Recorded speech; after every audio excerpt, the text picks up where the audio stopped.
இன்னைக்கு உங்க கையில ஒண்ணுமே இல்லாத ஒரு சூழ்நிலையை கர்த்தர் தருவதற்கான காரணத்துல ஒன்று என்ன தெரியுமா?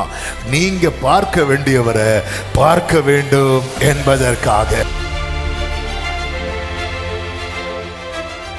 உங்க லைஃப் நீங்க திரும்பி பாருங்க, நீங்க கொஞ்சம் டிஸ்டன்ஸ்ல தான் இருக்கிறீங்க. கர்த்தர் இந்த சத்தத்தை கேட்க பண்ணி கொண்டு இருக்கிறார். ஹல்லேலூயா. நீ சமீபமாய் வருகிற டைம் வந்துட்டு, இனியும் தூரம் போகாத, இனியும் தூரம் போகாத. எங்கேன்னு காயின்ட கேட்கும்போது நான் என்ன அவனுக்கு எங்கேன்னு கேட்டா ஒண்ணு தெரியும்னு சொல்லணும், தெரியாதுன்னு சொல்லணும், அல்லது எங்க இருக்கான்னு சொல்லணும். நம்ம வேற ஏதோ சொல்லிட்டு இருப்போம். நீங்க ஆண்டவருடைய சத்தத்துக்கு கீழ்ப்படுறீங்கனாலே அடுத்து நீங்க அடுத்து உங்களுக்கு கிடைக்க போகிற பெரிய சர்ப்ரைஸ் என்ன தெரியுமா? ஜீசஸ் யாருங்கிறது உங்களுக்கு வெளிப்படுத்தப்படும். கிராஸை பார்த்துட்டேன்னா மகிமை உனக்கு தான் முதல்ல வெளிப்படுத்தப்படும். நெருக்கத்துல நிக்கிறவனுக்கு தேவன் தம்மை வெளிப்படுத்துவான். உனக்கு கொஞ்சம் பலன் இருந்தோம், நீ என் நாமத்தை மறுதலியாததுனால.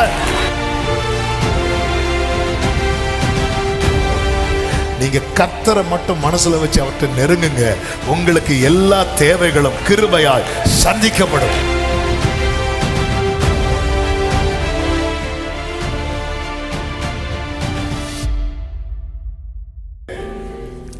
ஆமே. நாம கர்த்தருடைய வார்த்தையை கேட்க போகிறோம். நேரம் அதிகம் போகிறது.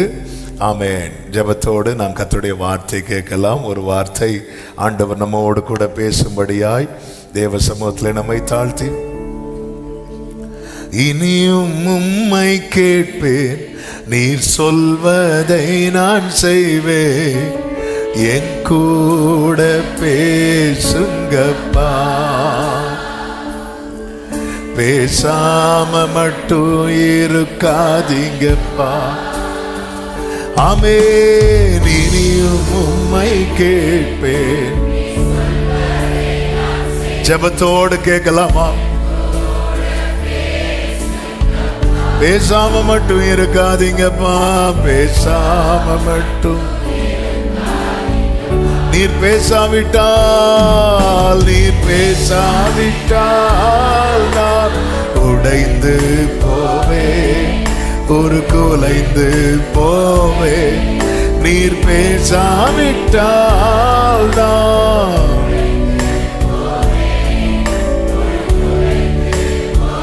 என் கூட பேசுங்க.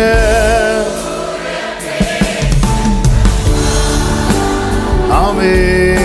பேசாம மட்டும் என் கூட பேசுங்கப்பா.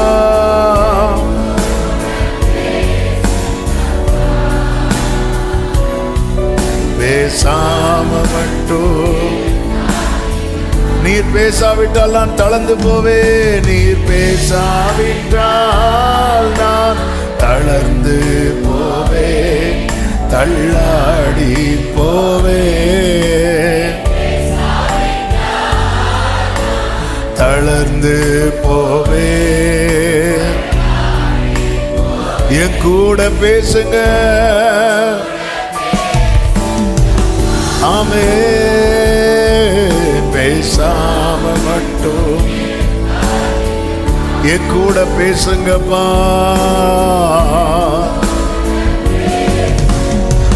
பேசாம மட்டும் இருக்காதீங்க ராஜா. தாழ்த்துகிறோம். தொடர்ந்து எங்க கூட பேசுங்க ஆண்டவரே. மீட்பர் நாமத்தில் பிதாவே. ஆமென். ஹல்லேலூயா. யோவான் சுவிசேஷம் 21வது அதிகாரத்தின் 9-13 வசனங்களை வாசிக்க கேட்கலாம். யோவான் 21:9-13 வசனங்கள். அவர்கள் கரையிலே வந்திறங்கின போது கரி நெருப்பு போட்டிருக்கிறதையும் அதன் மேல் மீன் வைத்திருக்கிறதையும் அப்பத்தையும் கண்டார்கள். அப்பொழுது இயேசு வந்து அப்பத்தையும் மீனையும் எடுத்து அவர்களுக்கு கொடுத்தார். கர்த்தருடைய பரிசுத்த நாமம் மகிமைப்படுவதாக. ஆண்டவர் இந்த மாதம் தந்த வார்த்தை இதுதான். அவருடையவர்களுக்காக அவர் ஆயத்தம் பண்ணினதை அவர்கள் கரை இறங்கின உடனே அவர்களுக்கு காண்பித்தது மட்டுமல்லாமல் அவர்கள் கையிலே அதை எடுத்து கொடுக்கிறார். எத்தனை பேர் நம்புறீங்க என் தகப்பன் எனக்கானதை ஆயத்தம் பண்ணி இருக்கிறார்? கைகளை உயர்த்தி ஹல்லேலூயா சொல்லுங்க பார்க்கலாம். ஆமென். அவர் காண்பிக்கிறார், கையில எடுத்து கொடுக்கிறார். ஆமென். அவருக்கு காத்திருக்கிறவர்களுக்கு அவர் உண்டு பண்ணி வைத்தவைகளை ஒரு கண்ணும் காணவில்லை. ஆனா உண்டு பண்ணதுக்கு அப்புறம் கரை சேர்ந்த உடனே, அந்த கரையில இறங்கின உடனே, ஆமென், கடந்த நாட்கள் ஆவியானவர் இந்த வார்த்தை அதிகமாய் இடைப்பட்டதுனால தான் இந்த மாதம் இந்த வார்த்தையை எடுத்து பேசி கொண்டிருக்கிறோம். ஆமென். நம்பிக்கையோடு காத்திருங்கள். நமக்கு கரை தெரியலைனாலும் சமுத்திரம்னு ஒன்று இருந்துன்னா கண்டிப்பாக அதுக்கு என்ன உண்டு தெரியுமா? சத்தமாக சொல்லுங்க, கரை உண்டு. ஹல்லேலூயா. ஆமாம், கரை உண்டு, கலங்காதே, கரை உண்டு. ஹல்லேலூயா. நடுக்கடல்ல இருக்கிறவங்களை நடுக்கடல்லேருந்து சுற்றி பார்த்தா என்ன தெரியாது தெரியுமா? கரை தெரியாததுனால எது இல்லைன்னு ஆயிராது. கரை இருக்கான்னு கேட்டால் கரை இருக்கு, எனக்கு தெரியலை. ஹல்லேலூயா. இவங்களுக்கு கரை தெரிந்தது எப்படி தெரியுமா? அந்த கரையில் யார் நின்றா தெரியுமா? இயேசு. அவர்தான் நம்முடைய கலங்கரை விளக்கு. ஹல்லேலூயா. கலங்கர், நம்முடைய கலங்கரை தீபமே அவர்தான். வழிகாட்டுகிறவர், வழி நடத்துகிறவர். கடற்கரையில் அந்த கலங்கரை தீபம் விளக்கு இருக்கும் பாருங்க. கடல்ல மீன் பிடிக்க போறவங்களுக்கு அது வழிகாட்டும். இங்கே கரை இருக்கிறது, இந்த இடத்துல திரும்பலாம். கரையில இயேசு நிற்கிறார், கலங்கரை விளக்காய். ஹல்லேலூயா. அவர்தான். இயேசுவை பாருங்கள். அதுதான் நம்ம மெடிடேஷன்ல கேட்டோம். ஆமென். அவங்க இயேசுவை பார்க்கிறாங்க. கரையிலே இயேசு நின்றார். இயேசுவை பார்க்கிறார்கள். இயேசு வண்டை வருகிறார்கள். இயேசுவினிடத்தில் அவங்க வந்தபோதுதான் அவர்களுக்காக அவர் என்னென்ன ஆயத்தம் பண்ணி வைத்திருந்தார் என்பதை அவர்கள் கண்டார்கள். ஆமென். ஆண்டவர் இந்த வார்த்தை தருவதற்கான முக்கியமான காரணம் என்னவென்றால், எந்த அளவுக்கு ஆண்டவரோடு நெருங்க முடியுமோ அந்த அளவுக்கு நெருங்க வேண்டியது அவசியமாய் இருக்கிறது. அதுதான் அந்த ப்ராமிஸ் சர்வீஸ்லேயே சொல்லப்பட்ட வார்த்தை. Closeness to God reveals what He has prepared for us. ஆண்டவரோடுள்ள நெருக்கம் அவர் நமக்காக என்னென்ன ஆயத்தம் பண்ணி வைத்திருக்கிறார் என்பதை நமக்கு வெளிப்படுத்துகிறதாய் இருக்கிறது. சாமுவேலுக்கு சவுல், இஸ்ரவேலின் முதல் ராஜாவாகிய சவுல் கொஞ்சம் கூட நினைச்சிருக்க மாட்டார், என்ன சாமுவேல் எனக்காக ஒரு பெரிய விருந்து ரெடி பண்ணி வச்சிருப்பாருன்னு. அவர் யோசித்திருக்க கூட மாட்டார். அவர் வந்தது கலக்கத்தோடு, காணாமல் போன கழுதை கிடைக்குமா கிடைக்காதா இது விசாரிக்கிறதுக்காக வரார். அப்படி வரும்போது சாமுவேல் சவுலை அழைத்து கொண்டு போகிறார். தன் பக்கத்திலேயே வைத்திருக்கிறார். பக்கத்திலேயே வைத்துட்டு இருக்கும்போது திடீரென்று வேலைக்காரனை பார்த்து, நான் உன்கிட்ட ஒரு போர்ஷனை ஒதுக்கி வைக்க சொன்னேன்ல, அதை எடுத்துட்டு வான்னு சொல்லும்போது அதை எடுத்துக்கொண்டு சவுலுக்கு முன்பாக வைக்கிறாங்க. வச்சதும் சாமுவேல் சொல்றாரு. 1 சாமுவேல் 9வது அதிகாரம் அதனுடைய 24வது வசனத்தை வாசியுங்கள். அப்பொழுது சமையல்காரன் முன்னம் தொடையையும் அதனோடு இருந்ததையும் எடுத்துக்கொண்டு வந்து அதை சவுலுக்கு முன் வைத்தான். அப்பொழுது சாமுவேல், இதோ இது உனக்கென்று வைக்கப்பட்டது, இது உனக்கென்று வைக்கப்பட்டது, இதை உனக்கு முன்பாக வைத்து சாப்பிடு, இதை எனக்கு முன்பாக வைத்து சாப்பிடு. நான் ஜனங்களை விருந்துக்கு அழைத்தது முதல் இதுவரைக்கும் இது உனக்காக வைக்கப்பட்டிருந்தது. கைகளை உயர்த்தி ஒரு ஹல்லேலூயா சொல்லுங்க. அப்ப எனக்கென்று வைக்கப்பட்டதை நான் அடையணும்னா, அது எனக்கு சொந்தமாகணும்னா, நான் யாரை நெருங்கணும் தெரியுமா? இயேசுவை நெருங்கணும். நீங்க எவ்வளோ காரியத்துக்கு என்னெல்லாமோ முயற்சி எடுக்கிறீங்க. இந்த காரியத்துக்கு எடுத்த முயற்சி என்ன? எடுத்த பயிற்சி என்ன? இதுதான் இன்னைக்கு கேள்வி. இயேசுவோடு நெருங்க அதுக்கு நம்ம என்ன எஃபர்ட் எடுக்கிறோம், என்ன கிரயம் செலுத்துகிறோம், ஆமா என்ன முயற்சி எடுக்கிறோம்? ஹல்லேலூயா. நம்ம அதாவது அவரா நம்மளை இழுத்துட்டு போகணும்னு பார்த்துட்டு இருக்கிறோம். ஆண்டவர் பார்க்க, நான் எவ்வளோ நாள் தான் ஒன்றை இழுக்கிறதுக்கு, ஆமாம் நீ என்னைக்கு என்ன பிடிக்க போற? ஆமாம், நான் அவரை கண்டேன். உன்னத பாட்டில் நம்ம கேட்டோமே 2 வாரத்துக்கு முன்னாடி. ஆமாம், அவரை கண்டது நான் அவரை எப்படி பற்றி கொண்டேனா விடாமல் என் தாயின் வீட்டில், என் தாயின் அறையில் என்னை கொண்டு வந்து விடும் வரைக்கும் நான் அவரை விடாமல் பற்றி கொண்டேன். அதாவது ஆண்டவர் என்ன சொல்ல விரும்புகிறார் தெரியுமா? என்ன விடு, நான் போகணும் அப்படின்னு அவர் சொல்ல விரும்புகிறார். அவர் போகிறதுக்காக அல்ல, அப்படி ஒரு பிடி நம்ம பிடிக்கணுமா. யாக்கோபை பார்த்து சொல்வார், பொழுது விடுகிறது, நான் போகட்டும், விட மாட்டேங்கிறான். யாக்கோபு பூச்சி, அவருக்கு தெரியாதா? ஆமென், ஹல்லேலூயா. பூச்சியை அடிக்கிறதுக்கு பேட்டிலேருந்து என்னெல்லாமோ இருக்கு. அவர் சர்வ வல்லமை உள்ள கர்த்தர். அவருடைய பிரசன்னத்தில் பர்வதமே புகையுமா. அப்படிப்பட்டவர் பிடி கொடுக்கிறார், பிடி கொடுக்கிறார். யாக்கோபுக்கு பிடி கொடுக்கிறார். யாக்கோபு என்ன விடு, நான் போறேன். இது அவருக்கு பிடிச்சிருக்கு, இது அவருக்கு பிடிச்சிருக்கு. ஆனால் இப்போ நம்ம கிட்ட எப்படி சொல்ல வேண்டியிருக்குன்னா, தயவு செய்து என்ன புடின்னு சொல்ல வேண்டி இருக்கிறது. ஆனால் ஆண்டவர் நம்ம கிட்ட எதிர்பார்க்கிறது என்ன அப்படின்னா, என்ன விடு, ஓர பிடிக்காத, ரொம்ப பிடிக்காத, இருக பிடிக்காத. ஆண்டவர் அவருடையவர்களிடத்துல இதை எதிர்பார்க்கிறார். நமக்கு என்ன தேவை? ஆண்டவரோடு உள்ள நெருக்கம் அல்ல தேவை, நம்முடைய வாழ்க்கையில பெருக்கம் நமக்கு தேவையா இருக்கிறது. ஆண்டவர் எனக்கு அதை செய்வேன்னு சொன்னீங்களே, இதை செய்வேன்னு சொன்னீங்களே, அப்படி சொன்னீங்களே, இப்படி சொன்னீங்களே, இதுதான் நம்முடைய எதிர்பார்ப்பா இருக்கிறது. கர்த்தர் சொல்லுகிற வார்த்தை ஆண்டவர் சொல்லல. கரையிலிருந்து ஆண்டவர் கேட்கவே இல்லை, ஜனங்கள்கிட்ட சொல்லவே இல்லை, சீஷர்கள்ட்ட. இங்க பாருங்க, ஆமே, நான் உங்களுக்காக என்னெல்லாம் வச்சிருக்கிறேன் பாரு, வா, இப்படி கூப்பிட்டார் ஆண்டவர். கூப்பிடவே இல்லை. உங்ககிட்ட ஏதாவது இருக்கா அப்படிதான் கேட்டார். ஏதாவது இருக்கான்னு கேட்கிறார். ஒன்றும் இல்லைன்ட்டாங்க. எப்படி இருக்கும்னு கேட்கிறார். ஆமா, எப்படி இருக்கும்? இங்கே பாரு, என்ன விட்டுட்டு நீ ஒன்று தேட போற பார்த்தியா? ஆமே, நம்ம பல நேரத்தில் நமக்கு நேற்று இரவு செய்தியில் இதை நம்ம கேட்டோம். ஆமே, பேதுருவுக்கு இந்த மீன் பிடிக்கிறது ரொம்ப கம்ஃபர்டான சோன். அதை விட்டுட்டு தான் வந்தார். இப்போ அவருக்கு அழைப்பு இருந்தாலும் தேவை பெருசாக இருக்கு. அப்போ பேதுரு நினைச்சாரு, தற்காலிகமாக அழைப்பை கொஞ்சம் பாஸ் பண்ணி வச்சுட்டு நம்ம பழைய லைஃபுக்கு போகலான்னு சொல்லிட்டு திரும்ப போகிறார். போய் அவர் நினைச்சாரு, நம்ம போனால் எப்படியும் கிடைக்கும். ஏன்னா அதில் ஒரு எக்ஸ்பர்ட். ஆண்டவர் சொல்லுவார், நீ தூண்டில் போட்டு ஒரு மீனை பிடி, முதல் மீன் வாயில் என்ன இருக்கும்? ஒரு வெள்ளி பண்ணும். தூண்டில் போட்டு பேதுரு மீனை பிடிச்சாரா இல்லையா? பிடிச்சார். அவருக்கு தூண்டில் போட்டும் பிடிக்க தெரியும், வலை போட்டும் பிடிக்க தெரியும், மீனை பிடிச்சா எங்கே வெட்டணும்னு தெரியும். அதனால தான் மனுஷன் காதை வெட்டினார். அது வெட்டி பழக்கம். மீன் சைடை அப்படி வெட்டி பிடிச்சதும் காதை ஒரு வெட்டு விட்டா 2 காதையும் வெட்டி இருப்பார். அதுக்குள்ள ஆண்டவர் ஸ்டாப் பண்ணிட்டார். எல்லாமே தெரியும். அப்ப எல்லாம் தெரிஞ்சது நமக்கு கம்ஃபர்ட் சோன். எல்லாம் தெரிந்தது அதனால தான் நமக்கு கொஞ்சம் ஒரு நெருக்கம் வரும்போது, ஒரு தேவை பெருசாகும் போது நம்ம எதை நோக்கி திரும்ப ஆரம்பிப்போம் அப்படின்னா, எது நமக்கு தெரியும், எது நமக்கு கைகூடி வரும், அப்படி திரும்ப ஆரம்பிப்போம். ஆனால் ஆண்டவர் அவருடையவர்கள் எப்படி நடத்துவார்னா, அறியாத வழியில் குருடரை அவர்கள் அறியாத வழியில். இதுதான் வெள்ளிக்கிழமை ஃபாஸ்டிங் பிரேயர். எத்தனை பேருக்கு ஞாபகம் இருக்குன்னு தெரியல இந்த வேர்டு. உன் பிதாக்கள் அறியாத மன்னாவை உனக்கு எங்க தர்றதுக்கு சித்த வைத்தார் தெரியுமா? வனாந்திரத்தில். எல்லாம் இழந்து ஒண்ணு இல்லைங்கிற நிலையில ஒரு தேவ பிள்ளையை கர்த்தர் கொண்டு வருகிறார் என்றால், அந்த வனாந்திரத்தில் கர்த்தர் புதிய காரியத்தை, பெரிய காரியத்தை செய்ய போகிறார். ஒரு ஆமேன் சொல்லுங்க பார்க்கலாம். எத்தனை பேர் இதை நம்புறீங்க? ஆமேன். வனாந்திரம் என் வாழ்க்கையில கர்த்தர் அனுமதிக்கிறார் என்றா, நான் சொல்லுவேன், என்ன கேட்ட சொல்லுவேன், எங்க அப்பா டேஸ்ட் பண்ணாத ஒண்ண என் லைஃப்ல டேஸ்ட் பண்ண வைக்க போகிறார். உன் பிதாக்கள் அறியாத மன்னா. ஹல்லேலூயா.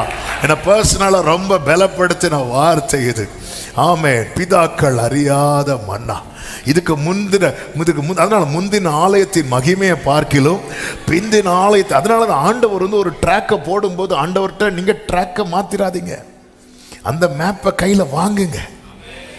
ஹல்லேலூயா. ஆண்டவரே நடத்துற, ஓகே, ஏதோ ஒன்று பெஸ்டா தரப்போறார், சிறந்ததை. வாக்கு தந்தவர் சிறந்தவர், சிறந்ததை தருபவர். சொல்லுங்க, வாக்கு தந்தவர், வாக்கு தந்தவர்,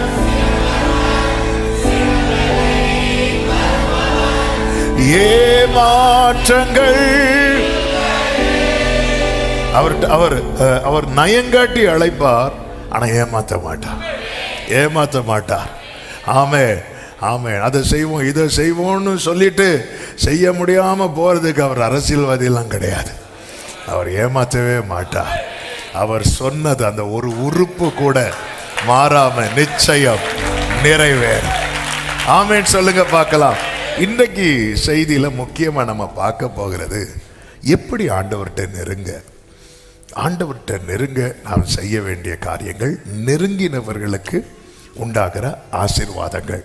இதை 21வது அதிகாரத்திலிருந்து நம்ம வேகமாக தியானிக்க போகிறோம். பந்தி இருக்கிறதுனால கொஞ்சம் சீக்கிரம் செய்தியை முடிக்கணும்.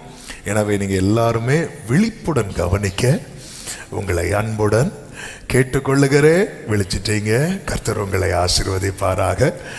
ஆமென். இல்லைன்னா எனக்கு ஒவ்வொரு பாயிண்ட்ல உங்களை எழுப்ப வேண்டி இருக்கிறது. ஆமென். ஆனால் நீங்கள் யாரும் தூங்கலை, நீங்கள் அப்படியே கண்களை மூடி அப்படியே கேட்டுட்டு இருக்கிறீங்க, அது தெரியுது. கர்த்தர் உங்களை ஆசீர்வதிப்பாராக.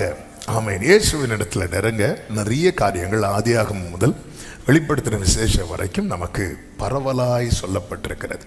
எல்லாமே தியானி. அதாவது நான் எதுக்காக பைபிளை நான் என்ன தேடுறேன் அப்படிங்கிறத ஆண்டவர் பார்ப்பார். பைபிளில் நான் என்ன தேடுகிறேன், இது ரொம்ப முக்கியம், ரொம்ப முக்கியம். இப்போ ஒரு காரியத்துக்கு, இப்போ ஃபார் எக்ஸாம்பிள், இப்போ ஒரு ஒரு ஒரு வீட்டில் திருமணம் பார்த்துட்டு இருக்கிறாங்க, ஒரு அலைன்ஸ் வருது. இது கர்த்தருக்கு சித்தமா இல்லையா என்பதை அறிய ஜோம் பண்ணிட்டு எங்கே தான் தேடுவாங்க தெரியுமா? தப்பு கிடையாது, எல்லா காரியத்தையும் தேடும். ஆனால் இதையும் தாண்டி நான் பைபிளில் என்ன தேடுறேன் அப்படிங்கிறத கர்த்தர் பார்ப்பார். நான் வேதத்தில் இயேசுவை தேட ஆரம்பிக்கிறேன் அப்படின்னு அவருக்கு தெரிஞ்சிட்டுன்னா ஆவியானவருடைய கிரியை இருக்குது தெரியுமா? ஏன்னா இதை நான் டேஸ்ட் பண்ணதுனால சொல்கிறேன். எப்படி டேஸ்ட் பண்ணேன்னா, எனக்கு அப்போஸ்தலர் 8:8 இந்த கந்தாகி ராஜஸ்ரீயின் மந்திரி ஏசாயா 53 அப்படி படிச்சுட்டே இருக்கிறார். அப்போ ஏசாயா இப்படி பைபிளாக கொடுக்கப்படல, எல்லாமே சுருளா நிருபமாக தான் இருந்துச்சு. அவர் படிச்சுட்டு இருக்க திரும்ப திரும்ப படிச்சுட்டே இருக்கிறாங்க. அதில் யாரை சொல்லப்பட்டிருக்குன்னா இயேசுவை சொல்லப்பட்டிருக்கிறது. இவர் படிக்க படிக்க ஒருத்தருக்கு சும்மா இருக்க முடியல. யாருக்கு தெரியுமா? ஹோலி ஸ்பிரிட்டுக்கு, பரிசுத்த ஆவியானவருக்கு. அவர் உடனே பிலிப்போ, நீ போ அந்த ரதத்தோடு சேர்ந்து கொள் அப்படி சொல்லிட்டு என்ன ஃபோர்ஸ் பண்ணி ஓடி போய் ரதம் பக்கத்தில் நிற்கிறார். யார்? பிலிப். அப்போ பைபிளை பரிசேயர்கள் வேதபாரர்கள் எல்லாம் படிக்கிறாங்க. அப்போ சும்மா இருக்கிற ஆவியானவர் ஊரு பேர் தெரியாதுன்னா ரட்சிப்புக்கும் தனக்கும் சம்பந்தமே இல்லாத கந்தாகி ராஜஸ்ரீயின் மந்திரி எடுத்து, ஆமென், அவர் நம்ம அக்கிரமங்கள் நிமித்தம் நொறுக்கப்பட்டு அடிக்கப்பட்டு இப்படி படிச்சுட்டே இருக்கும்போது ஆவியானவர், அப்போ கிறிஸ்துவ ஒருத்தங்க வேதத்தில் தேட ஆரம்பிக்கிறாங்கன்னா ஆவியானவர் அசைவாடுவார். ஆவியானவர் அசைவாடுகிறார்னாலே ஆழத்தில் இருக்கிற இருள் கூட இல்லாம போகும். ஹல்லேலூயா.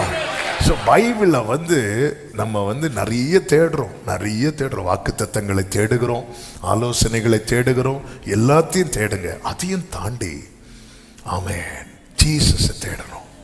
ஏன்னா வார்த்தை தான் என்னவா மாறி இருக்கிறது தெரியுமா? மாம்சமாய் மாறி இருக்கிறது. அதுதான் தாவீதினுடைய தேடல். உம்முடைய வேதத்தில் உள்ள அதிசயங்களை காணும்படிக்கு என் கண்களை திறந்தருளும் அப்படின்னு சொல்றார். அதனால் பைபிள் நீங்க படிக்கும் போதே, ஆண்டவரே ஹல்லேலூயா, உம்முகம் பார்க்கணுமே, உம்மழகை ரசிக்கணுமே. ஆண்டவருடைய முகத்தை பார்க்கணும், அவருடைய அழகை ரசிக்கணும்னா நீங்க எங்க தெரியுமா பார்க்கணும்? இந்த கண்ணாடியில பார்க்கணும். தாவீது சொல்றார்ல, நான் விழிக்கும் போது உமது சாயலால், அவருடைய சாயல் தானங்க இதுல நான் அப்படியே திருப்தியாவேன். ஹல்லேலூயா. ஃபர்ஸ்ட் இது இந்த வார்த்தை சங்கீதம் 17 இருக்கு. சங்கீதம் 139 சொல்ற, நான் விழிக்கும் போது இன்னமும் மண்டையிலே இருக்கிறேன். ஆமென். உடைய ஆலோசனைகள் எனக்கு எத்தனை அருமையானவைகள்.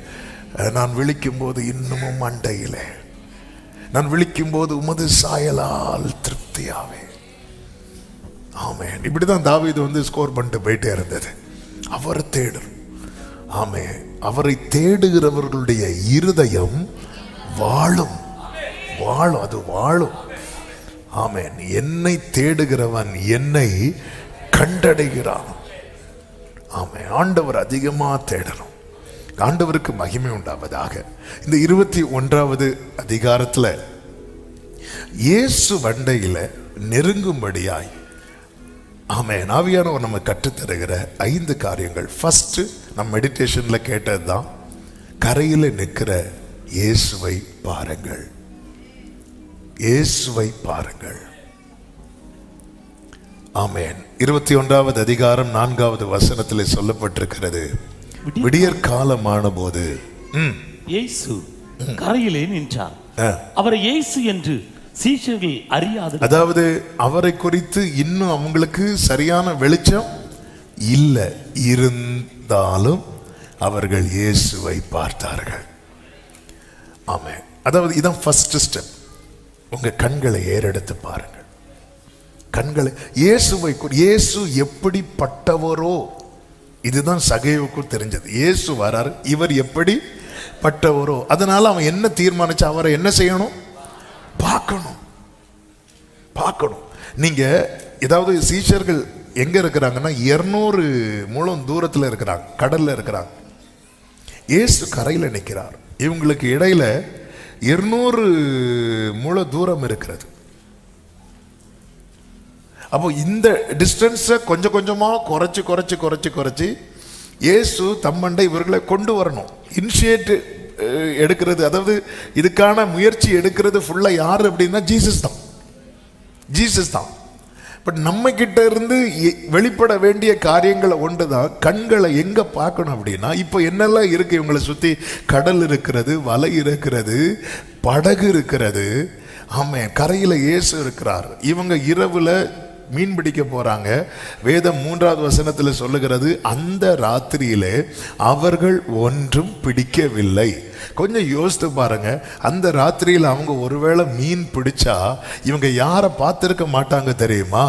கரையில் இருக்கிற இயேசுவை பார்த்திருக்க மாட்டாங்க. இன்னைக்கு உங்க கையில ஒண்ணுமே இல்லாத ஒரு சூழ்நிலையை கர்த்தர் தருவதற்கான காரணத்துல ஒன்று என்ன தெரியுமா? நீங்க பார்க்க வேண்டியவரை பார்க்க வேண்டும் என்பதற்காக. கண்கள் இயேசுவை பார்க்கட்டும், இயேசுவை பார்க்கட்டும். உங்கள் கண்கள் இயேசுவை பார்க்குமானால் அவர் ஆயத்தம் பண்ணினதை நிச்சயமாய் பார்க்க வைப்பார். ஆண்டவரிடத்துல நெருங்கிறதுக்கு நாம கண்களை ஏறெடுக்கணும். கண்களை ஏறெடுக்கணும்னா அதன் அர்த்தம் என்ன? நான் ஒன்றை பார்த்துட்டு இருக்கிறேன், இப்போ என் கரையில் நிற்கிற இயேசுவை பார்க்கணும்னா இதை விட்டு என் பார்வையை திருப்பி அவரிடமாய் செலுத்த வேண்டும். ஆமேன். வலையும் போட்டையும் ஆமேன் கடலையும் பார்த்துட்டே இருந்ததை விட்டுட்டு இப்போ யாரை பார்க்குறாங்க அப்படின்னா இயேசுவை பார்க்குறாங்க. அப்போ ஒரு விஷயத்தை நல்லா புரிஞ்சுக்கோங்க, இயேசு ராத்திரியே கரையில் வந்துட்டார். கரையில் வரும்போது, கரையில் வர்றதுக்கு முன்னாடி இவங்க எங்கே போயிட்டாங்க தெரியுமா? கடலுக்கு போயிட்டாங்க. இவங்க கடலுக்கு போறாங்க. இயேசு கரையில இருந்து என்னெல்லாம் அப்பத்தை சுட்டு வைக்கிறார், அப்புறமா மீனை ரெடி பண்ணி வைக்கிறார். ராத்திரியில அவர் கிரியை செய்கிறார். இவங்க ராத்திரியில ஒண்ணுமே பிடிக்கல, ராத்திரி நேரத்தில் இவங்க ஒன்றும் பிடிக்கல, அவர் எல்லாத்தையும் ரெடி பண்ணி வைக்கிறார். Breakfast ready. ஹல்லேலூயா. சிலர் யோசிக்கிறாங்க, நான் இவனி வீட்டில் போய் தானே ரெடி பண்ணணும் பிரேக்ஃபாஸ்ட். இவர் பிரேக்ஃபாஸ்டே தந்தூரி ஃபிஷ். அப்போ ஆண்டவர் தருதெல்லாம் பெஸ்டா தருவார். ஹல்லேலூயா. இன்னைக்கு போய் ட்ரை பண்ணாதீங்க. Breakfast ready. ஆண்டவர் எல்லாம் ரெடி பண்ணி வைக்கிற ராத்திரியில. அவர் என்ன செய்யறாருன்னே நமக்கு தெரியாது, விடியற்காலம் ஆகும்போது தெரியும். ஆமேன். ஆண்டவர் ஆரோன்ட்ட கோலை வைக்க சொல்லுவார். ராத்திரியில் அங்கே ஒரு கிரியை நடக்குது. விடியற்காலம் ஆகும்போது பார்த்தார்கள். ஆமேன். சில ராத்திரி நமக்கு ஒண்ணுமே இல்லாதது போல இருக்கும், ஆனா தேவனை சார்ந்திருக்கிற தேவ பிள்ளைக்கு தெரியும், கர்த்தர் ஏதோ ஒன்றை செய்து கொண்டிருக்கிறார். கர்த்தர் ஏதோ ஒன்றை. ஹல்லேலூயா. உங்க கைகள் கூறுகவில்லை, உம்மால் கூடாததேது. உங்க கைகள்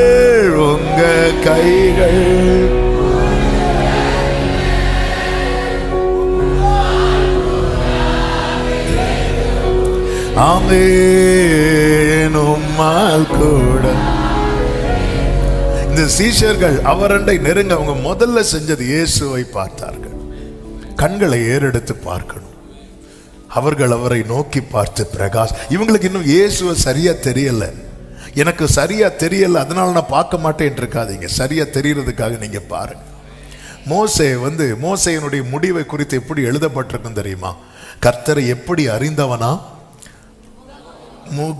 அதன் அர்த்தம் என்ன தெரியுமா? அதன் அர்த்தம் என்ன? மோசே கிட்ட கேட்கலாமா?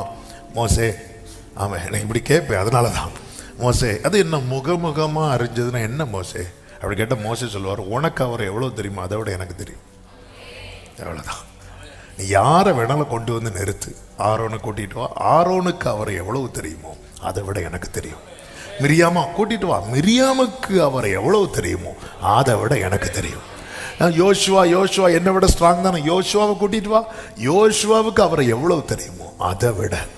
அதாவது அவர் பற்றி தெரிஞ்ச நபரில் இந்த உலகத்தில் யார் இருந்தாலும் அதை விட டாப்பில் தான் நான் இருப்பேன். இதுதான் மோசே. ஆமென். எனக்கு உங்களுக்கு எவ்வளோ தெரியுமோ அதை விட. இப்படி அறிந்த மோசேயினுடைய ஆரம்பம் எப்படி இருந்துச்சு? அவன் அந்த அற்புத காட்சியை பார்க்க போவேன். அவன் அக்னியை பார்த்தான், முச்செடியை பார்த்தான். ஆனால் அதுக்குள்ளே இருக்கிற யாரை பார்க்கல தெரியுமா? கர்த்தரை பார்க்கல, தெரியல. ஆனாலும் கண்களை அப்படியே பார்த்துட்டு போகிறான்.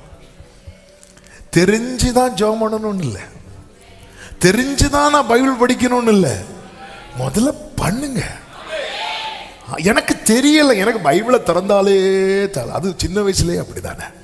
எந்த புக்கை திறந்தாலும் தெரியலன்னு சொல்லி நீ மூடி வைக்காத, ஜெபிக்க தெரியலன்னு சொல்லி ஜெபிக்காம இருக்காத. ஹல்லேலூயா. ஒரு வழி இருக்கு, ஒருத்தன் பிச்சை கேட்கிறான். அவன் பரலோகத்தில் இருக்கிற எங்கள் பிதாவை உம்முடைய நாமம் பரிசுத்தப்படுவதாக உம்முடைய ராஜ் இப்படியே கேட்டான். அது தாவீதின் குமாரனே எனக்கு இரங்கும். அவ்வளவுதான். தெரியலன்னு சொல்லி மோசேக்கு உள்ள இருக்கிற கர்த்தரே தெரியல. அவன் முதல்ல கேட்டது உங்க பேர் என்னன்னு கேட்கிறான். ஆமா, பேரு தெரியாது, ஒண்ணுமே தெரியாது. ஆனா அவன் அப்படி பார்க்கிறான். அவ்வளவுதான். முதல்ல நீங்க பார்க்க பழகுங்கள். ஜெபிக்க தெரியலன்னு சொல்லி ஜெபிக்காம இருக்காதீங்க. உங்களுக்கு என்ன தெரியுதோ நீங்க, அதாவது நீங்க ஜெபிக்கிறது, பைபிள படிக்கிறது, இதெல்லாம் கர்த்தரை பார்க்கிறது, கர்த்தரை பார்க்கிறது. ஹல்லேலூயா. எனக்கு தெரியல, அவங்கள மாதிரியெல்லாம் எனக்கு ஜெபிக்க வராது. ஆண்டவர் சொல்ற அவங்கள மாதிரி வரவே கூடாது. ஆமே, உனக்கு என்ன வருமோ அதுதான் வரணும். ஆமே. இப்போ ஒரு ஆயக்காரன் ஜெபிக்க வரான், பரிசையும் ஃப்ரெண்ட்ல இருந்து பயங்கரமா ஜெபம் பண்ணிட்டு இருக்கிறான். ஆயக்காரன் ஜெபிக்க வருகிறான். அப்படி ஒருவேளை பரிசையனுடைய ஜெபத்தை ஆயக்காரன் கேட்டு, ஒருவேளை இப்படிதான் ஜெபிக்க வேண்டி இருக்குமோ அப்படின்னு சொல்லி அவனும் இவனை மாதிரி ஜெபிக்க ஆரம்பிச்சான்னு வைங்களேன், மொத்தத்தில். ஆமே. சில எக்ஸாம்பிள் சொல்லாம இருக்க வழி இல்லை. நான் 10th படிக்கும் போது என் பக்கத்தில் ஒருத்தர் எழுதிட்டே இருக்கிறான் எக்ஸாம். நானும் கிருபையை அவனை பார்த்து எழுதிட்டே இருக்கிறேன். எழுதிட்டே இருந்தேன். எழுதி முடிச்சு நான் பேப்பரை கொடுக்கிறேன், அவன் சேன் வச்சு வெட்டான்.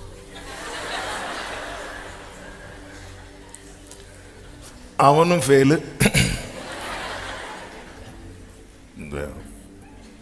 ஆஃப் இயர்லி எக்ஸாம்னா ஒரு பாஸ்ட் 10th ஃபெயில் வந்துடக்கூடாது.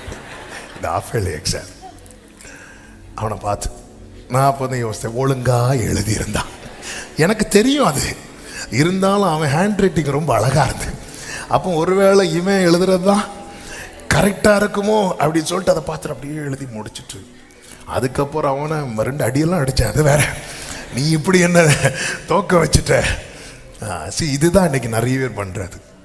ஆமாம், எனக்குன்னு மனசுலன்னு கொஞ்சம் இருக்குது, நான் அதை கொட்டணும்னு வரேன். வரும்போது இங்கே ஆண்டவரே நான் அப்படி நான் இப்படி ஒருவேளை நம்ம இதே மாதிரி தான் ஜெபம் பண்ணணுமோ. சிலர் ஜெபிக்கும் போது தலையாட்டுவாங்க, ஒருவேளை நம்மளும் ஜெபிக்கும் போது தலையாட்டணும். சிலர் ஜெபிக்கும் போது இப்படி அதாவது அவங்களுக்குரியது. நீங்க ஏன் அதை இமிட்டேட் பண்றீங்க? உங்களுக்கு என்ன தெரியுது? கர்த்தர்னே தெரியல. இப்படி பாரு, இப்படி பாரு. நீ முதல்ல இப்படி கரையில் நிற்கிற இயேசு, ஆண்டவரே நான் இப்போ பார்க்குறேன்ப்பா. நீ ஏன் பார்க்குறேன்னு எனக்கு தெரியும். ஒன்றும் இல்லை பார்க்க. உண்மையிலேயே இவங்க பார்க்கல, அவர் பார்க்க வச்சார். ஆமென். ஹல்லேலூயா. ஆண்டவர் தான் நம்மளை பார்க்க வைக்கிறார். அவர் தான் ஸ்டெப் எடுக்க, அவருடைய கிரியை அது. இவன் ஒண்ணுமே பிடிக்கல. பார்க்குறாங்க. நீங்க பாருங்க, எனக்கு ஜெபிக்க தெரியலன்னு ஜெபிக்காம இருந்துடாதீங்க. எனக்கு பைபிள் தெரியலன்னு படிக்காம இருந்துடாதீங்க. சிலருக்கு இந்த வாசிக்க தெரியாது. இன்னைக்கு எவ்வளோ ஃபெசிலிட்டி வந்து ஆடியோ பைபிள் இருக்கு, எவ்வளோ இருக்கு. யூடியூப்லேயே பைபிள் எல்லாமே அவ்வளோ ஆடியோ பைபிளும் இருக்கு, அவ்வளோ எல்லாமே. அதாவது அவ்வளோ அனுகூலத்தை கர்த்தர் நமக்கு தந்திருக்கிறார். இவங்க வந்து மீன் பிடிக்க போகும்போது கடல் கொந்தளிப்பாகி இவங்கள உள்ளே இழுத்துட்டு போயிருந்தா இவங்க யாரை பார்த்துருக்க முடியாது தெரியுமா? கரையில் நிற்கிற இயேசுவை பார்த்து. எல்லாம் 200 மீட்டர் தூரம் தான், கொஞ்சம் டிஸ்டன்ஸ் தான். உங்கள் லைஃப் நீங்கள் திரும்பி பாருங்க, நீங்கள் கொஞ்சம் டிஸ்டன்ஸில் தான் இருக்கிறீங்க. கர்த்தர் இந்த சத்தத்தை கேட்க பண்ணி கொண்டு இருக்கிறார். ஹல்லேலூயா. நீ சமீபமாய் வருகிற டைம் வந்துட்டு, இனியும் தூரம் போகாதே, இனியும் தூரம் போகாதே, இனியும் தூரம் போகாதே. ஒரு ஆமென் சொல்லுங்க பார்க்கலாம். ஹல்லேலூயா. இனியும் தூரம் போகாத. ஆமென். கர்த்தருக்கு மகிமை உண்டாவதாக. இரண்டாவதாக, அவர் கூப்பிடுதலுக்கு பதிலளியுங்கள். Respond to him. 5வது வசனத்தை பாருங்கள். இயேசு அவர்களை நோக்கி, பிள்ளைகளே, புசிக்கிறதுக்கு ஏதாகிலும் உங்களிடத்தில் உண்டா என்றார். அதற்கு அவர்கள், கொஞ்சம் யோசித்து பாருங்க, 200 மீட்டர் தூரத்துல இருக்கிற உங்க கிட்ட ஜீசஸ் எப்படி பேசியிருப்பார் தெரியுமா? ஹலோ பிள்ளைகளே அப்படின்னு கத்திருப்பார். ஏதாவது சாப்பிடுறதுக்கு இருக்கா அப்படின்னு கேட்டிருப்பார். இவங்க ரெஸ்பாண்ட் பண்றாங்க. கர்த்தருடைய சத்தத்துக்கு ரெஸ்பாண்ட். சிம்பிள் ஸ்டெப் தான், சிம்பிள் ஸ்டெப் தான். கர்த்தர் இடத்துல நெருங்க, அந்த இடத்துல 3 நாள் ஃபாஸ்டிங் இல்ல இல்ல அப்படி பார்க்கறாங்க. அவர் கேட்கிறதுக்கு, அவருடைய சத்தத்துக்கு பதில் கொடுக்கறாங்க. இந்த சத்தத்துக்கு பதில் கொடுக்கிற அனுபவம் இருக்கு தெரியுமா? ஆமென். அது நம்ம கிட்ட கொண்டு போயிட்டே இருக்கும். அவருடைய சத்தத்தை நம்ம வந்து கண்டுக்காம இருக்கிற செயல் வந்து நம்மை தூரமாய் கொண்டு போயிட்டே இருக்கும். அவருடைய சத்தத்துக்கு ரெஸ்பாண்ட் பண்றோம் தெரியுமா? அது நம்மை அவரோடு நெருங்கி, அவர் பேசுறதுக்கு பதில் கொடுக்கறாங்க. இதுல வந்து ரொம்ப ஸ்கோர் பண்றது யார் அப்படின்னா ஆபிரகாம். ஆபிரகாம் பலிபீடத்துல ஈசாக்க வச்சுட்டு கத்தி அப்படி ஓங்கும் போது, ஆபிரகாமே கொடும்போது எஸ் லார்ட் அப்படின்ட்டான். அதாவது ஒரு கம்ஃபர்ட் சோன்ல இருக்கும்போது மட்டுமல்ல, கத்தி முனையில் இருக்கும் போதும் ரெஸ்பாண்ட் பண்றா அப்படின்னா அவன் தான் அவருக்கு ஃப்ரெண்ட். ஆமென். எத்தனை, அதனாலதான் இன்று அவருடைய சத்தத்தை கேட்பீர்கள் ஆகில். ஆண்டவர் வந்து எடுத்தது அந்த லாங் ஸ்டெப் எடுத்து வைக்க சொல்லவே மாட்டார். சிம்பிளா தான். அதனாலதான் என்னுடைய நுகம் வந்து நம்மளா ஒன்னு டிசைட் பண்றோம் தெரியுமா, அதுதான் லாங் ஸ்டெப்பா இருக்கும். 2 அடி எடுத்து வைக்கும் போது டயர்ட் ஆயிரும்.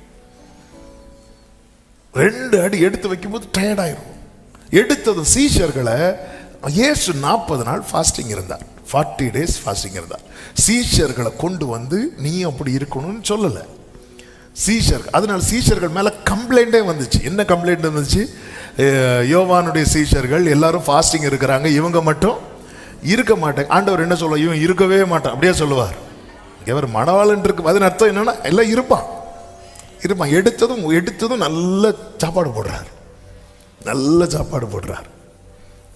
அதுக்கு அப்புறமா அவங்கள நல்ல டியூன் பண்ணி ஒரு நிலைக்கு கொண்டு வந்துட்டு அவர் போறார். போகும்போது உட்காந்துட்டாங்க, ஃபாஸ்டிங் உட்காந்துட்டாங்க, ஜெபத்துல உபவாசத்துல தரித்திருக்கிறாங்க. இதே இது நம்ம என்ன பண்ணோம் தெரியுமா? அவருடைய கைடன்ஸ் இல்லாம நம்மளும் வருவோம் வந்து முதல்ல எடுத்ததும் 21 நாள் ஃபாஸ்டிங், அடுத்து 31 நாள் ஹாஸ்பிட்டல். ஆமா, எடுத்ததும் ஆண்டவர் வந்து சிம்பிள் தான். நீ ஒவ்வொரு ஸ்டெப்பா எடுத்து வச்சோ. நீ ஏன் லாங் ஸ்டெப் எடுத்து வைக்கிற?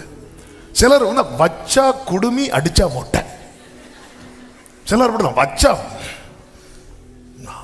ஏங்க இப்படி லென்த்தா வளர்க்குறீங்க? லென்த் டேஸ்ல அதனால ஒரே லென்த்தா. ஆண்டவர் புசிக்கிறதுக்கு ஏதாவது இருக்கா? ஒரு ரெஸ்பாண்ட் பண்றாங்க, நோ, அவ்வளவுதான். எதுக்கும் பதில் சொல்லாம இல்ல. இன்னைக்கு கர்த்தர் சொல்ற வார்த்தை ஏன் நெருங்க முடியல தெரியுமா? அவர் பேசுறது வார்த்தைக்கு நம்ம பதில் ஒரு ஆமேன்னு சொல்ல முடியல. இன்னைக்கு ஆண்டவர் கேட்கறதுக்கு பதில் சொல்ல முடியல. உன் சகோதரன் எங்கேன்னு காயின்ட கேட்கும்போது நான் என்ன அவனுக்கு எங்கன்னு கேட்டா ஒண்ணு தெரியும்னு சொல்லணும், தெரியாதுன்னு சொல்லணும், அல்லது எங்க இருக்கான்னு சொல்லணும். நம்ம வேற ஏதோ சொல்லிட்டு இருப்போம். நீ சுகமாக விரும்புகிறாயா? அவன் ஆமான்னு சொல்லணும், இல்லைன்னு சொல்லணும். இவ்வளவு தான் ரெஸ்பாண்ட் பண்றது, இவ்வளவு தான். அது தூதன் வந்து குளத்தை கலக்கிறதுக்கு போது நான் இறங்குறதுக்கு முன்னாடி வேற யாரோ ஒருத்தன் இறங்க, இதெல்லாம் கேட்டாரா? இதெல்லாம் கேட்டாரா? ஆமே. நான் அவர் என்னை நோக்கி அவருடைய சத்தம் துணிக்கப்பட்டு கொண்டிருக்கிறது. இதோ வாசற்படியில் நின்று நான் கதவை தட்டுகிறேன். ஒருவன் என் சத்தத்தை கேட்டு கதவை திறந்தால், ஒருவன் அப்படிங்கிறார். சொல்லிட்டு கீழே என்ன சொல்லுவது தெரியுமா? ஆவியானவர் சபைகளுக்கு சொல்லுகிறதை காதுள்ளவன் கேட்க கடவன். அப்போ சபைக்கு சொல்ற செய்தியிலையும் ஆண்டவர் ஒருத்தன் கேட்டா போதுன்னு அவர் எதிர்பார்க்கிறார். ஒருவன் என் சத்தத்தை. அப்போ நான் தட்டிட்டு அவர் வாசற்படியில் நின்றுன்னா அதன் அர்த்தம்னாலே நிக்கிறதுனாலே வெயிட்டிங்ல இருக்கிறார் அர்த்தம். அவர் ரொம்ப வெயிட் பண்ணிட்டு இருக்கிறார். 7 சபைகளுக்கு சொல்லுகிறார். எபேசு சபை, கடைசியாக லவோதிக்கேயா சபை.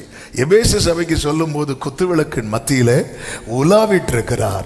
லவோதிக்கேயாவுக்கு சொல்லும் போது வெளியே நின்று தட்டிட்டு இருக்கிறார். ஆண்டவருடைய எக்ஸ்பெக்டேஷன், ஒரு செய்தி சொல்லும் போது எல்லாரும் கேட்டா ரொம்ப சந்தோஷம். ஆனாலும் அவருடைய எதிர்பார்ப்புன்னு ஒன்று இருக்கு தெரியுமா? ஒருவன். பிள்ளைகளே, புசிக்கிறதுக்கு ஏதாவது உண்டா என்றார். அதற்கு அவர்கள் அப்படின்னு இருக்கும். அதற்கு அவர்கள், அதற்கு பேதுரு, அதற்கு யோவான் இல்ல, இந்த 12 சீஷருமே ரெஸ்பாண்ட் பண்றாங்க. ஆனா இவங்க 12 பேருக்கு 12னா ஒரு ஆள் இல்லை. யார் இல்லை? யூதாஸ் இல்லை. ஆனா அந்த ரவுண்டா நம்ம அப்படி சொல்றதுக்காக சொல்றேன். ஆனா இந்த அத்தனை பேருக்கும் இது யாருன்னு தெரியல, இயேசுன்னு தெரியல. ஆனா ரெஸ்பாண்ட் பண்றாங்க. ஆண்டவருடைய வார்த்தைக்கு ரெஸ்பாண்ட் பண்ண பழகணும். ஆண்டவர் நம்ம கிட்ட பேசும்போது நம்ம அதனாலதான் உள்ளதை உள்ளதென்று சொல்லுங்கள். உன் பெயர் என்னன்னு கேட்டா பேரை சொல்லணும். என் பேர் உங்களுக்கு தெரியாது ஆண்டவரே, எங்க அப்பா பேர் இல்லை, உன் பெயர் என்ன? யாக்கோபு. அவ்வளவுதான். சிம்பிள். என்னை நோக்கி ஆண்டவருடைய சத்தம் வரும்போது அதுக்கு நான் ஒரு மறு உத்தரவு கொடுக்கிறேன் தெரியுமா? பதில் கொடுக்கிறேன் தெரியுமா? ஆமே. ஒருத்தங்க நமக்கு ஃபோன் பண்ணும்போது நம்ம ஃபோனை எடுக்கிறோம் அப்படின்னா நம்ம அதை ரெஸ்பாண்ட் பண்றோம்னு அர்த்தம். ஆண்டவருடைய சத்தம் பரத்திலிருந்து எவ்வளோ துணிக்கப்படும் போது நம்ம அதை கண்டுக்காம ஸ்கிப் பண்ணி விட்டுட்டே இருக்கிறோம்.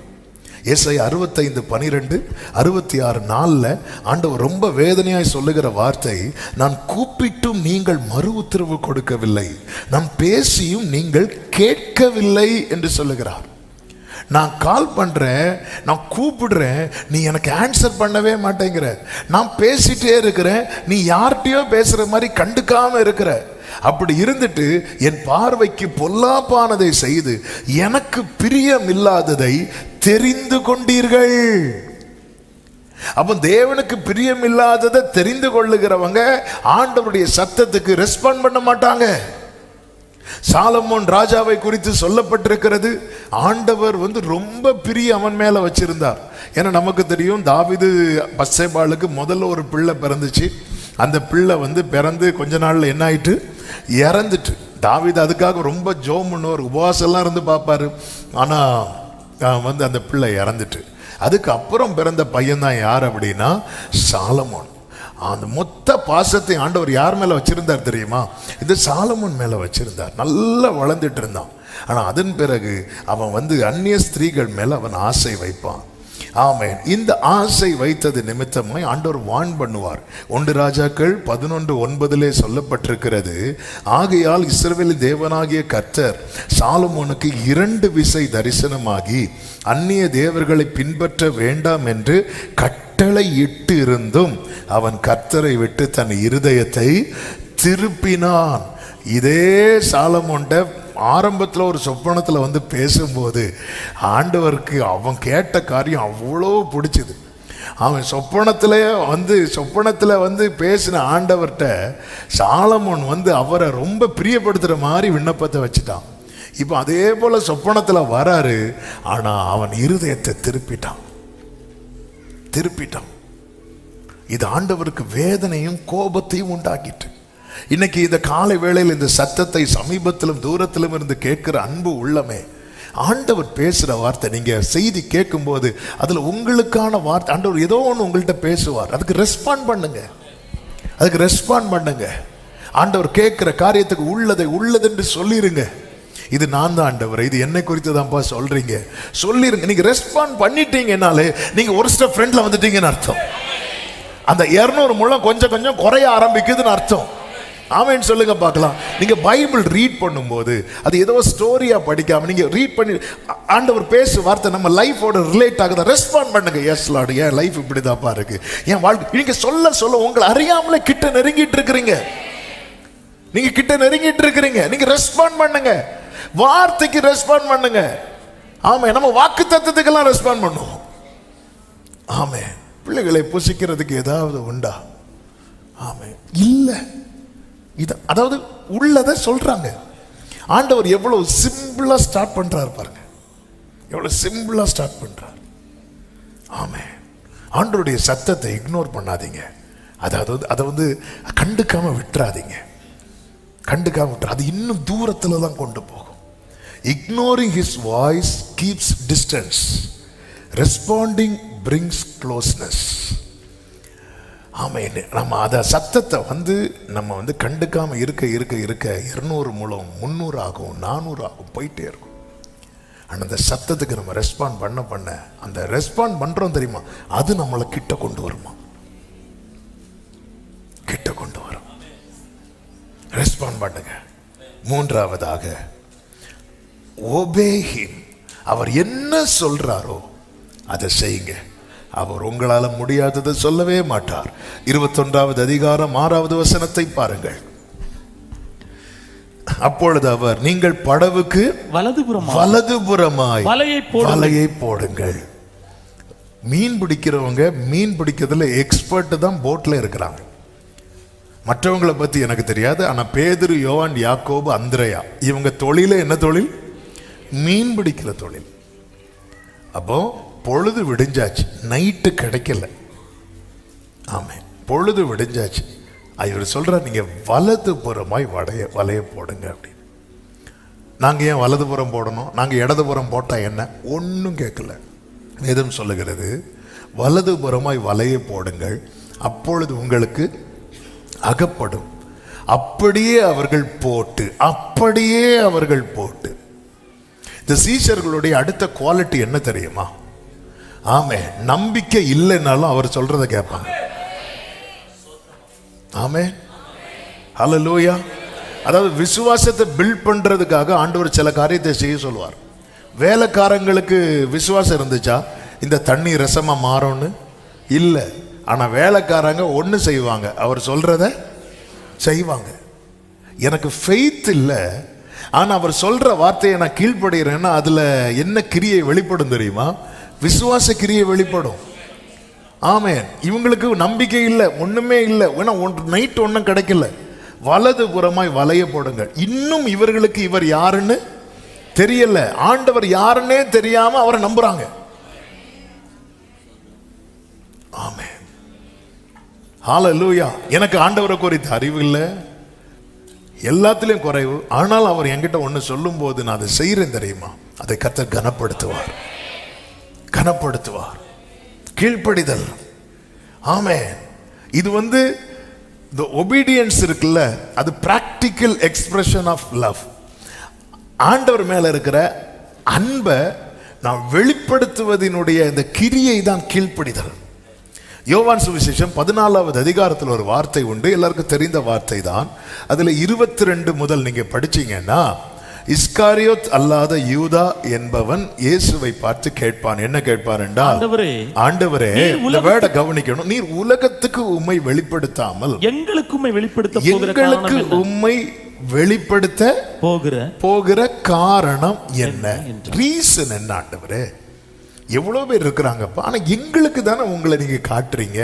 அப்படி சொல்லும் போது ஆண்டவர் கொடுத்த பதில பாருங்க. இயேசு அவனுக்கு பிரதியுத்தரமாக, ஒருவன் என்னில் ஆண்டவர் அந்த இடத்துல உலகம் நீ அப்படி பார்க்க, அவங்க பாரு, நீ இல்லப்பா மொத்தத்திலேயே ஒருத்தன் என் மேல அன்பா இருந்தான்னு வச்சுக்கோயேன், அவன் என் வசனத்தை கை கொள்ளுவான், அவனில் என் பிதா அன்பா இருப்பா. நாங்கள்னா யாரெல்லாம்? நானும் பிதா. நாங்கள் அவனிடத்தில் வந்து அவனோடே வாசம். அவ்வளவுதான். நீ என்ன ஸ்பெஷல் தெரியுமா? நான் சொன்னது நீ வந்த பாத்தியா, இதுதான் உன்கிட்ட இருக்கிற ஸ்பெஷலே. நான் சொன்னதை நீ கீழ்ப்படிஞ்ச பாத்தியா, அது வந்து உலகம், அது உலகம். அப்படி நான் தள்ள மாட்டேன். என் சத்தத்தை ஒருத்தன் கேட்டு செய்ய ஆரம்பிச்சிட்டானா என்ன அவனுக்கு வெளிப்படுத்த ஆரம்பிச்சிடறேன். அதுதான் இங்க நடக்கிறது. அதுதான் என்ன நடக்கிறது. இவங்க கீழ்ப்படுகிறாங்க பாருங்க, கீழ்ப்படுகிறாங்க. கர்த்தர் தம்மை வெளிப்படுத்துகிறார். ஹல்லேலூயா. யோவான் ஸ்நானன், ஆண்டவராகிய இயேசு கிறிஸ்து ஞானஸ்நானம் எடுக்க யோவான் இடத்துல வருகிறார். யோவான் இடத்துல வரும்போது யோவான் முதல்ல என்ன செய்தான் தெரியுமா? தடை செய்தான். வேதம் சொல்லுகிறது தடை செய்தான். அப்பொழுது இயேசு சொல்வார், இப்பொழுது இடம் கொடு. இப்படி எல்லா நீதியும் நிறைவேற்றுவது நமக்கு ஏற்றதா இருக்கிறது. அப்பொழுது அவன் இடம் கொடுத்தான் என்று சொல்லப்பட்டிருக்கிறது. அவன் ஒபே பண்றான். ஒபே பண்ணதனுடைய ரிசல்ட் என்ன தெரியுமா?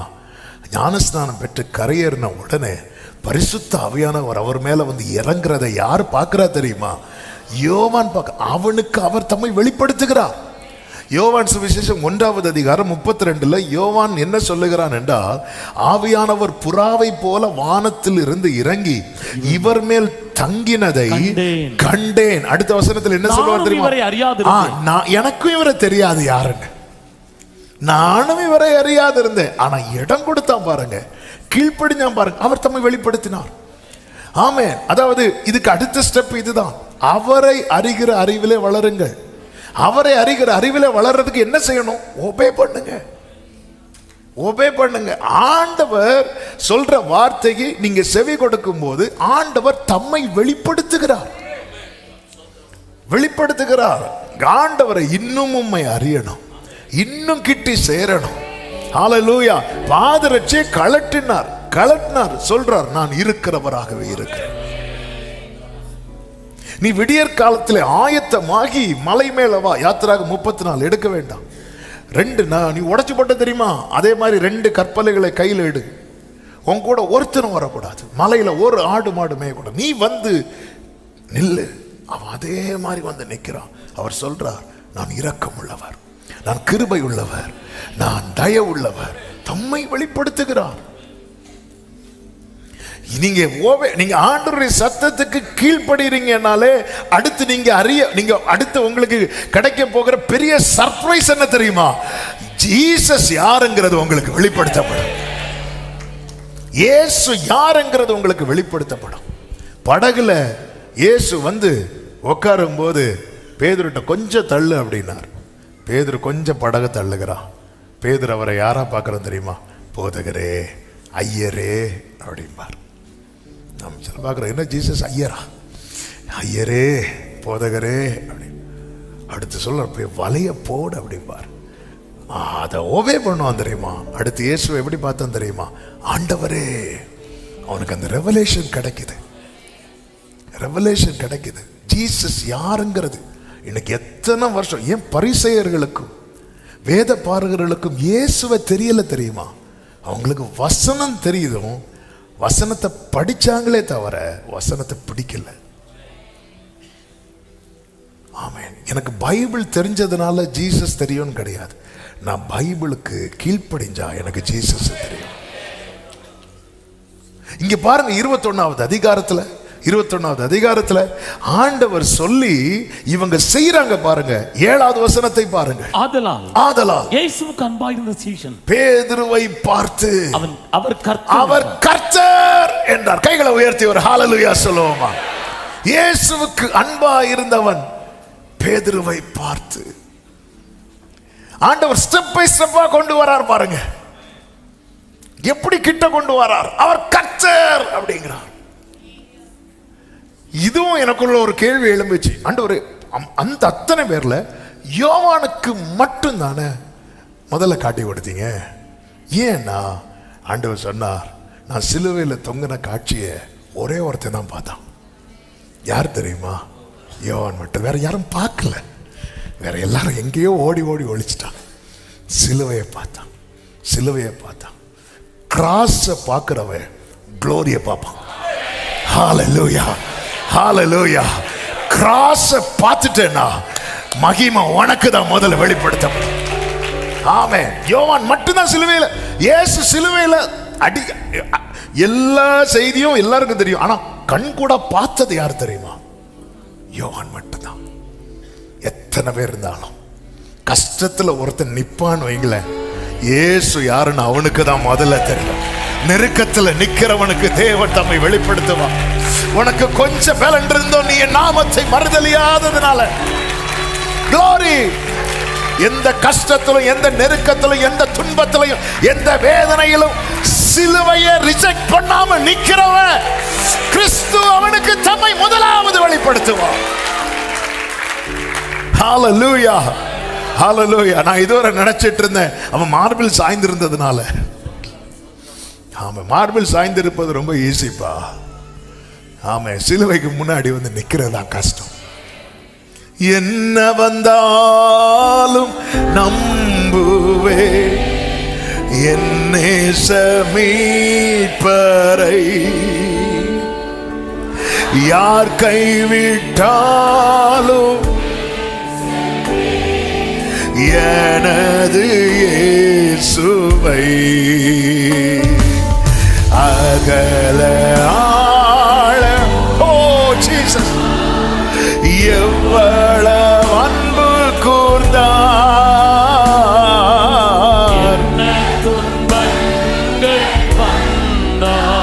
இயேசு என்னை கைவிட. ஆமென். அவர் கர்த்தர். அவர் இதுவரை கொஞ்சம் கொஞ்சமா மூவ் ஆயிட்டு இருக்கிறாங்க, கொஞ்சம் கொஞ்சமா மூவ் ஆயிட்டு இருக்கிற இயேசுவை பார்க்கறாங்க, அவர் கேட்கறதுக்கு ரெஸ்பாண்ட் பண்றாங்க, அவர் சொன்னது ஒபே பண்றாங்க. இப்ப அவங்களுக்கு என்ன வெளிப்படுத்தப்படுகிறது? இயேசு யாருன்னு வெளிப்படுத்தப்படுகிறது. அவர் கர்த்தர், அவர் கர்த்தர். கர்த்தர்னு சொன்னதும் ஸ்பீடு கூடுது, ஸ்பீடு கூடுது. அப்ப இதுவரை கொஞ்சம் கொஞ்சமா அப்படியே இப்படி நிக்குது. இப்போ இயேசு யாருங்கிற வெளிப்பாடு கிடைச்சதும் பேதுரு கடல்ல குதிக்கிறான். எதுக்கு தெரியுமா? நீந்தி அவரிடத்துல போறதற்கு, நீந்தி. ஆமென். நீங்க ஆண்டவர்கிட்ட நெருங்குறதற்கு எது பிரதானமான தேவை அப்படின்னா இயேசு யாருங்கிற அறிவு, இயேசு யாருங்கிற அறிவு தேவை. ஆமென். பேதுரு கடல்ல குதித்தான். எதுக்கு குதித்தான்? அடுத்த வசனம் படிக்கும் போது தெரியும். மற்ற சீஷர்கள் கரைக்கு ஏறக்குறைய 200 முழ தூரத்தில் இருந்தபடியினால் படகில் இருந்து கொண்டே மீன்கள் உள்ள வலையை இழுத்து கொண்டு வந்தார்கள். அப்ப மற்றவர்கள் படகில் இருந்து இழுத்துட்டு வராங்க. பேதுரு எங்க இறங்கி வராரு? கடல்ல இறங்கி நீந்தி முதல்ல வரது. அதாவது பேதுரு கல்லறைக்கு பார்த்து 2 பேரும் ஓடுறாங்க. இயேசு உயிரோடு இருக்கிறார் அப்படின்னு சொல்லி செய்தி மகதலேனா மரியாள் வந்து சொன்னதும் 2 சீஷர்கள் ஓடுறாங்க. யாரெல்லாம் தெரியுமா? பேதுருவும் யோவானும். ஸ்பீடா ஓடினது யார் தெரியுமா? யோவான். யோவான் நேர யோவான் நான் கல்றேன்னு வந்தோன்னு நின்ட்டார். எதுக்கும் பார்த்துடுத்து போ கல்லறை. பேதுரு நேர உள்ள ஓடி போயிட்டார், உள்ள ஓடி போயிட்டார்.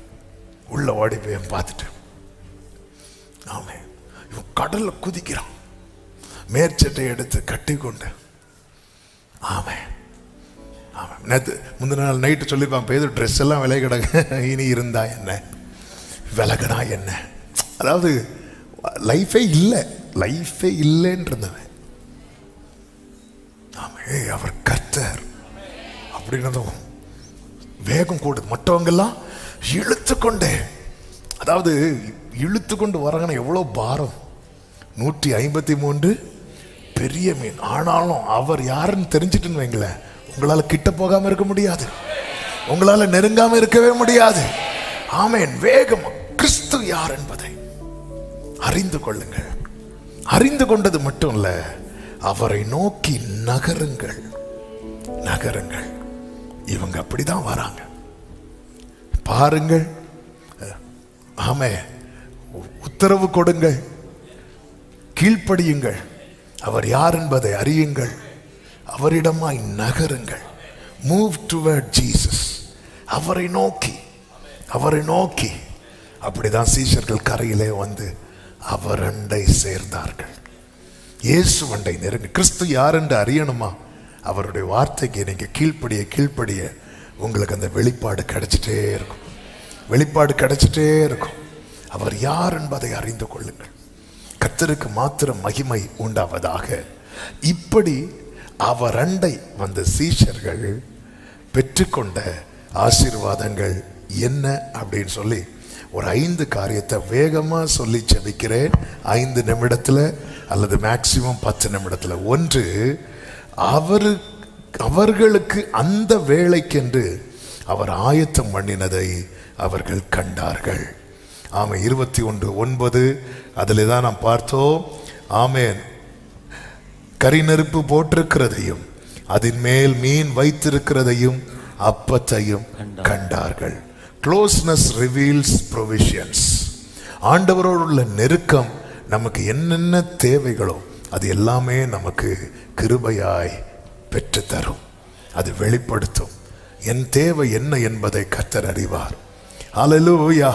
தேவை அறிந்து தேவை பெருகும் போது சிக்கி தவித்திடாது உதவும் கரங்கள் நான். இதுல எனக்கு என்ன ஒரு ஆச்சரியம் அப்படின்னா, அந்த வலை நிறைய மீனை பிடிக்க வச்சாரு, கஷ்டப்பட்டு இழுக்க வச்சாரு. கஷ்டப்பட்டு இழுத்துட்டு வந்ததுக்கு அப்புறம் அவர் என்ன ரெடி பண்ணி வச்சாரோ அதான் கொடுத்தார். ஆமென். ஹல்லேலூயா. அதன் அர்த்தம் என்ன? பேதுரு, ஏன் நான் தரத நீ சாப்பிட, அவ்வளவுதான். நீயா என் கையினால நான் சாப்பிட்டேன்னு சொல்லக்கூடாது, அவர் கையினால நான் சாப்பிட்டேன்னு சொல்லணும். அவருக்கு சில காரியத்தில் அவர் ரொம்ப ஜெலஸாக இருப்பார், வைராக்கியமாக இருப்பார். என்ன பிடிச்சிக்கோ எல்லாம் ரைட்டுது, நீ பிடிச்ச சிலவட்டை எனக்கு கொண்டு வா அப்படின்ட்டார். அதை நான் பார்த்துக்கிறேன், முதல்ல இதை சாப்பிடு. ஆபிரகாம் யுத்தம் பண்ணிட்டு வரும்போது மெல்கிசேதேக்கு இடையில வேகமாக வராரு. ஏன்னா அவர் கொடுக்கறத அவன் சாப்பிடணும், அப்பத்தையும் ரசத்தையும்.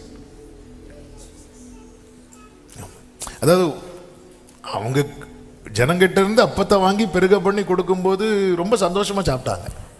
ஆனா அவர் தம்மை கொடுத்ததை அவங்க ஏத்துக்கல. அது அவருக்கு ரொம்ப கஷ்டம் ஆயிட்டு. என்னைக்குமே நல்லா புரிஞ்சுக்கோங்க, இந்த வார்த்தையை சொல்ல நான் ஏவப்படுகிறேன். நான் சொல்றேன், நீங்க யோவான் 6வது அதிகாரம் படிச்சீங்கன்னா, ஜனங்கள் இயேசுவை யாராக்க மனதா இருந்தார்கள் சொல்லப்பட்டிருக்கும் தெரியுமா? ராஜாவாக்கும்படி. ஆனா இயேசு போயிடுவார். ஏன் போயிடுவார்னா, ஜனங்க ஏன் அவரை ராஜாவாக்க மனதா இருந்தாங்க? இந்த ராஜா நல்லா இருக்கிறாரே, நம்ம அவர்கிட்ட வந்து அவர் நமக்கு என்ன கொடுக்கிறாரு? சாப்பாடு கொடுக்கிறார். ஆமென். எனக்கு இவர் சாப்பாடு தருவாரு, எனக்கு இவர் சுகம் தருவாரு, அதனால இவர் எனக்கு ராஜா அப்படிங்கிற மனநிலைமையில அவரை ராஜாவாக்க நினைக்கிறாங்க பாருங்க. இது அவருக்கு பிடிக்கல. அதாவது இயேசு உனக்கு எதுக்குப்பா ராஜா? இயேசு எனக்கு அது தருவார், இது தருவார். நான் இப்படி உனக்கு ராஜாவா இருக்கக்கூடாது. நான் எப்படி ராஜாவா இருக்க விரும்புறேன் தெரியுமா? உன் சரீரத்தின் மேல நான் தான் அதிகாரி. இப்படி நான் உனக்கு ராஜாவா இருக்க விரும்புறேன். அப்படின்னா நீ என்ன பண்ணணும்? என் மாம்சத்தை நீ புசிக்கணும், என் ரத்தத்தை நீ பானம் பண்ணணும். அப்போ உனக்குள்ள இப்போ என்ன இருக்கிறது? என்னுடைய ரத்தம், என்னுடைய மாம்சம். அப்போ அப்படி ஆகும்போது உனக்கு நீ அதிகாரி கிடையாது. உனக்கு யார் அதிகாரி? உனக்கு நான் அதிகாரி. அப்போ நீ உன் இஷ்டப்படி வாழ முடியாது. யார் இஷ்டப்படி தான் வாழணும்? உன் ராஜாவின் இஷ்டப்படி வாழணும். ஜனங்கள் இது கடினம். எங்களுக்கு அப்படிப்பட்ட ஜீசஸ்லாம் தேவையில்லை. எங்களுக்கு என்ன ஜீசஸ் தெரியுமா? இப்படி வச்சு இப்படி எடுத்தா அப்பவும் மீனும் இருக்கணும். எங்களுக்கு நல்ல கவனிங்க. நம்ம இயேசுவை அவரை ஒரு ப்ரொவைடரா மட்டும்தானே ராஜாவாக்க பார்க்கிறோம். அவரை லார்டா, அவரை ரெடீமரா நம்ம இப்படி பார்க்க ஆரம்பிக்கிறோமா? நான் எனக்கு அவர் அது செய்வார், இது செய்வார், அதனால எனக்கு அவர் இயேசு ராஜான்னு சொன்னா அவர் விலகி போயிடுவாராம். அவர் பெரிய சிங்காசனத்தை பார்த்தவர். ஆமே. நட்டு கலந்த சிங்காசனத்துல வந்து உட்காருவார். அவர் பெரிய சிங்காசனத்தை பார்த்தவர். அவர்கிட்ட அவர் எனக்கு அப்பம் தருகிறார், அதனால அவர் எனக்கு ராஜா, அவர் எனக்கு மீன் தர்றார். அவர் நீ போ, நீ அந்த மீனை சாப்பிட்டுட்டே இரு, நான் போறேன். அவர் போயிடுவார். போயிட்டு திருப்பி ஜனங்க வராங்க, அதே மனநிலைமையில வர்றாங்க. ஆண்டவருக்கு துக்கம் ஆயிட்டு. இவங்கெல்லாம் அற்புதம் பார்த்ததுனால வரல. அற்புதம் பார்த்ததுனாலன்னு அதனுடைய சரியான அர்த்தம் அடையாளம். நான் ஆண்டவர் ஒவ்வொன்று செய்யறதுல அடையாளம் இருக்கிறது. அவங்க அதில் நான் ஒரு அற்புதம் கொடுத்தேனே, அப்பத்தை கொடுத்து அதுல இருக்கிற அடையாளத்தை பார்க்கல.